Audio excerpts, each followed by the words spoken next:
मित्रों नमस्कार। मैं विश्वजीत, हमारे मध्य में स्थित हैं गौरव और एक मौसम कुमार झा नए अभ्यर्थी आए हुए हैं जिनका नाम है मौसम कुमार झा। बिल्कुल। तो गौरव, आप उनका स्वागत कीजिए। बिल्कुल, हमारे इस वीडियो में आने के लिए बहुत बहुत धन्यवाद आपका। और हमारे जो है गुरु हैं विश्वजीत सर, इसके सानिध्य में आप कुछ अच्छा ही ज्ञान प्राप्त करेंगे अभी इस वीडियो के माध्यम से। और क्यों प्रयास करेंगे कि आगे भी आप जुड़े रहिए, कहीं ना कहीं लाभ ही होगा। हाँ बिल्कुल बिल्कुल। हमारा उद्देश्य रहता है ज्ञान ग्रहण करना और ज्ञान का प्रचार प्रसार करना। बिल्कुल। तो चलिए, इसी प्रचार प्रसार की कड़ी में गौरव ही बताएगा कि आज क्या लेकर वो आया है। जी बिल्कुल सर, आज जो है हम लोग का विषय का मुख्य जो है टॉपिक का नाम है कलिंग का युद्ध। जी, कलिंग का जो युद्ध है वह किन के बीच हुआ था? कलिंग का युद्ध जो है ये सर, ये चंद्रगुप्त मौर्य के जो है तीसरे शासक जो थे, सम्राट अशोक, चक्रवर्ती सम्राट अशोक, और जो है कलिंग के राजा थे अनंत पद्मनाभन। अच्छा, अनंत के बीच में हुआ था। अनंत पद्मनाभन। जी बिल्कुल। कलिंग राज्य। जी बिल्कुल। अच्छा मौसम जी, आप क्या यह बता सकते हैं कि यह जो कलिंग है वर्तमान में उसका नाम क्या है? ये उड़ीसा के क्षेत्र में आते हैं कलिंग। हाँ बिल्कुल। आज का जो उड़ीसा प्रांत है, प्राचीन काल में संपूर्ण उड़ीसा का ही नाम कलिंग था। अच्छा।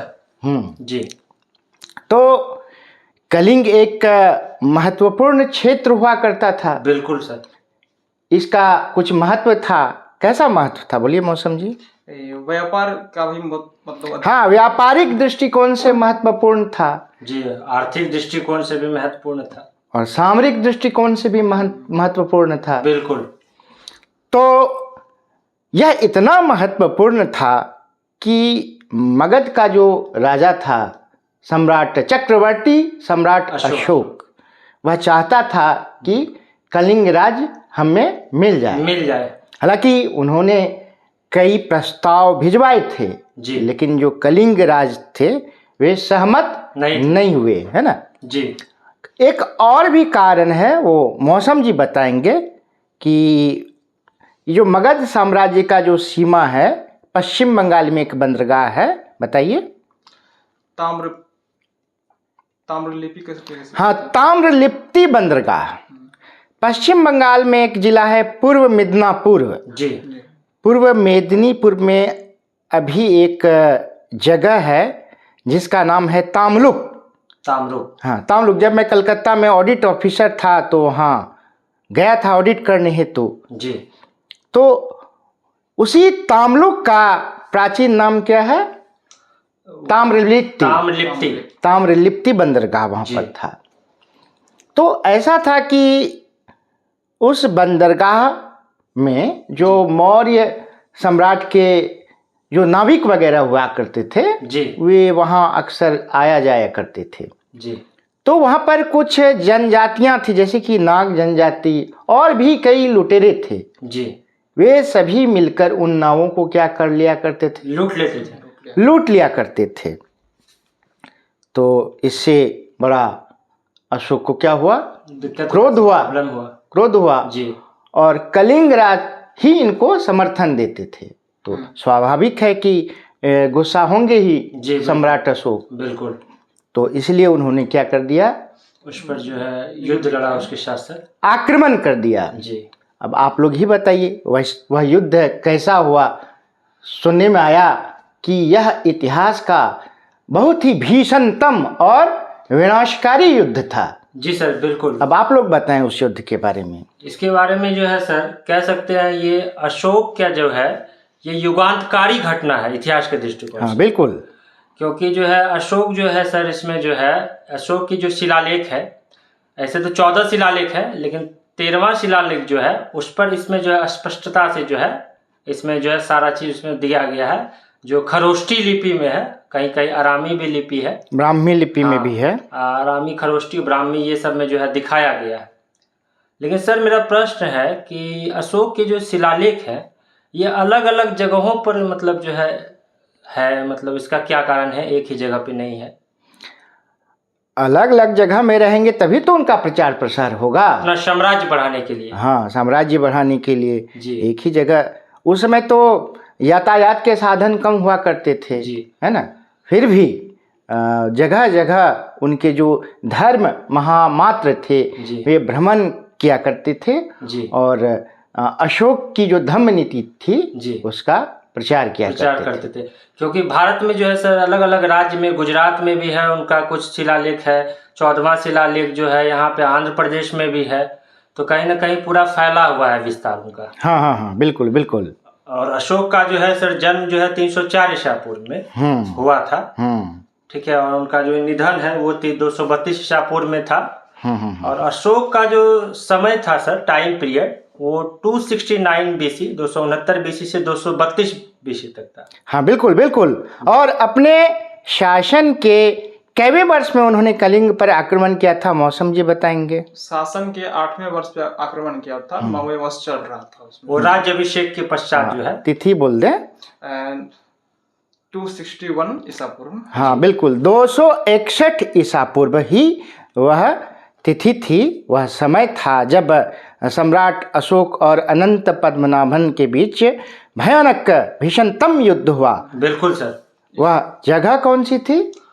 वो सर उड़ीसा में जो है सर, धौलागिरी जो है पर्वत श्रृंखला थी, वहीं पे जो है, जो उड़ीसा और कह सकते हैं आंध्र प्रदेश के बीच में है, वहीं पे जो है ये युद्ध लड़ा गया। हाँ, भुवनेश्वर से 8 किलोमीटर दक्षिण में है। जी बिल्कुल। धौली नामक जगह जी, है ना। धौली शिलालेख भी है अशोक का। जी बिल्कुल। धौली और जौगढ़, जौगढ़ आंध्र प्रदेश में है, आपने जो कहा कि दोनों के बॉर्डर पर है। 14वां शिलालेख। हाँ, वहाँ एक नदी भी बहती है, उस नदी का नाम बताएं। बिल्कुल सर, उस नदी का नाम है सर दया नदी। हाँ, दया नदी। तो दया नदी के तट पर ही मौर्य की विशाल सेना और कलिंग की सेना के बीच क्या हुआ? भीषणतम युद्ध हुआ। जी बिल्कुल। उस युद्ध की भयावहता के बारे में मौसम जी बताएंगे। इस युद्ध में कम से कम 1 लाख व्यक्ति मारे गए।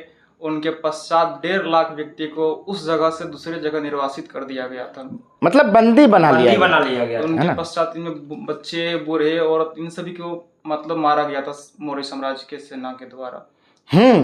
जितने भी कलिंग के लोग थे वे सभी चले आए थे और संयुक्त रूप से मिलकर उस मौर्य साम्राज्य के सैनिकों का क्या किया? प्रतिरोध किया था। जी बिल्कुल। लेकिन मौर्यों की शक्ति और विशालता के आगे वे लोग क्या हो गए?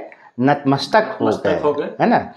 कई स्त्रियां भी युद्ध में चली आई थी, डटी हुई थी। जी, उनका भी जो है अशोक की सेना ने उन स्त्रियों को भी मौत के घाट उतार दिया। जी सर। तो उस भीषण रक्तपात और नरसंहार को देखकर, जी है ना, अशोक को काफी क्या हुआ?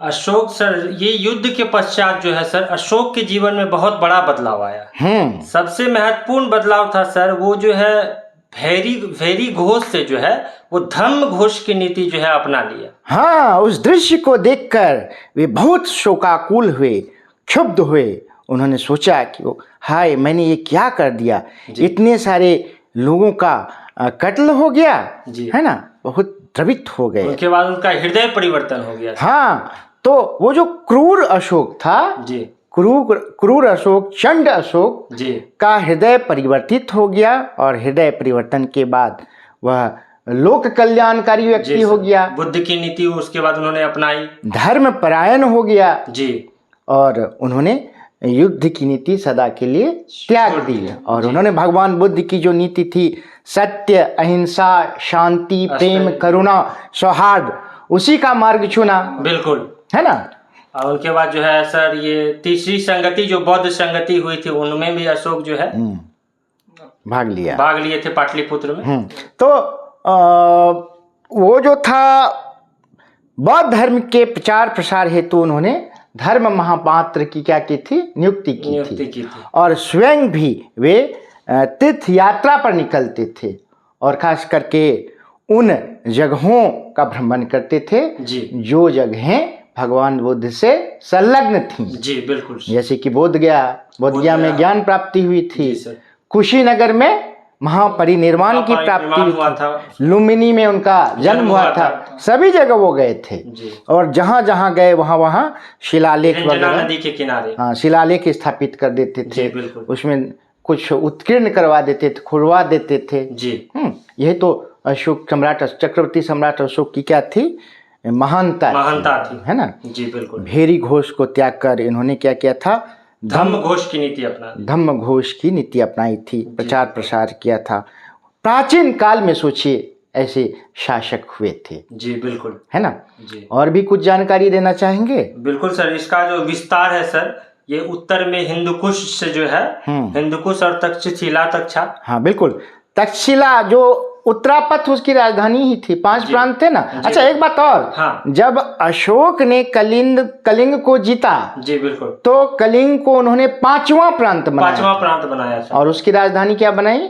वो जो है तोशाली। हाँ, तोशाली। इससे पहले 4 प्रांत थे, उत्तरापथ की राजधानी तक्षशिला, दक्षिणापथ की राजधानी स्वर्णगिरी, प्राची की राजधानी पाटलिपुत्र, और एक अवंती प्रांत उसकी राजधानी उज्जैन थी। और कलिंग के वहाँ प्रांत बना 5वां प्रांत। हाँ, को आप कुछ बता रहे थे। तोशाली। उसके बाद जो है सर, ये दक्षिण में जो है गोदावरी नदी जो है, स्वर्णगिरी पहाड़ी और मैसूर तक जो था इनका विस्तार था। उसके बाद जो है सर, पूर्व में जो है वहाँ पे बांग्लादेश था, पाटलिपुत्र जो है वहां तक था। उसके बाद पश्चिम में जो था अफगानिस्तान तक था। उसके बाद पाकिस्तान में था सर, बलूचिस्तान हो गया, ईरान हो गया, ये सब में इनका विस्तार। इतने बड़े भूभाग में मौर्य साम्राज्य का क्या था? विस्तार था सर, विस्तार था। इसलिए तो उन्हें चक्रवर्ती सम्राट कहा गया, है ना। जी बिल्कुल, चारों दिशाओं में उनका साम्राज्य फैला हुआ, साम्राज्य व्याप्त था। जी बिल्कुल। इतने बड़े शासक होते हुए भी उन्होंने हिंसा को त्याग दिया और अहिंसा की नीति का क्या किया, को अंगीकृत किया, है ना। बिल्कुल। ऐसे शासक, महान शासक हमारी बिहार की धरती में ही